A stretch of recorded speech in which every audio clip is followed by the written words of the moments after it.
Bueno, vamos a explicar un poquito lo del teorema de Bernoulli.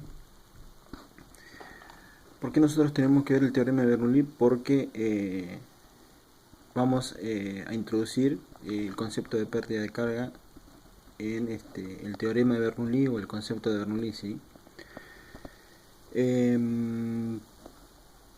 Para hacerlo de forma sencilla, por ejemplo, Bernoulli hizo un análisis, ¿sí?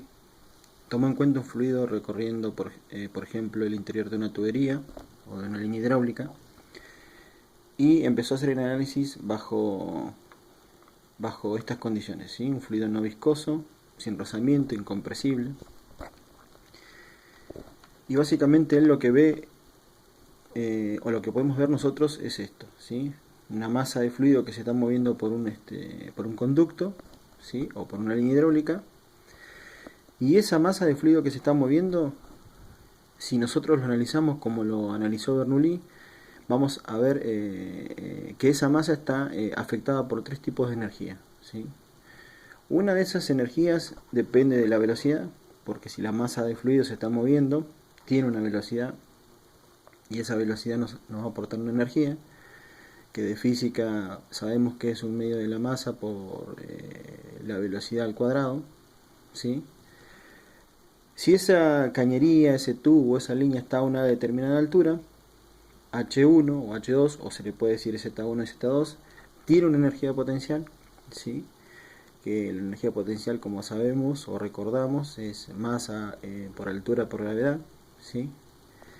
Y tiene una presión, ¿sí? La presión también está aportando una energía al fluido, ¿sí? ¿Por qué? Porque la presión, si nosotros recordamos, es fuerza sobre superficie. Y como depende de la fuerza la presión, y tenemos una masa de fluido que se está moviendo en una determinada distancia, velocidad por tiempo es distancia, esa fuerza al mover el fluido está realizando un trabajo. Sabemos que trabajo es fuerza por distancia, que es lo que está explicado acá abajito, ¿sí? De hecho, la explicación de este documento comienza con eso, ¿sí? Explicando por qué la presión podemos llegar a tener en cuenta de que la presión a través de la fuerza le aporta una energía al fluido, ¿sí? Eso está explicado acá, ¿sí? Entonces, bueno, así las cosas, Bernoulli se dio cuenta que el fluido estaba bajo la acción de tres tipos de energía. Sumó esos tres tipos de energía: la energía que depende de la presión, la energía que depende de la velocidad, la energía que depende de la altura, y creó el teorema de Bernoulli, que lleva su nombre, o la ecuación de Bernoulli, ¿sí? Lo que está acá es un detalle y los arreglos matemáticos que fue haciendo, ¿sí? Para obtener la primera forma de la ecuación de Bernoulli, ¿sí? Esa primera forma es la que nos queda acá, ¿sí? Ahí dice unidad dimensional de presión, ¿sí? ¿Por qué? Porque cada término de estos, si yo los resuelvo, me va a quedar en una unidad de presión, ¿sí? Esa sería la primera forma de la ecuación de Bernoulli, ¿sí? La otra forma, si hacemos otro arreglo matemático y dividimos todo por el peso específico, nos va a quedar de esta manera, ¿sí?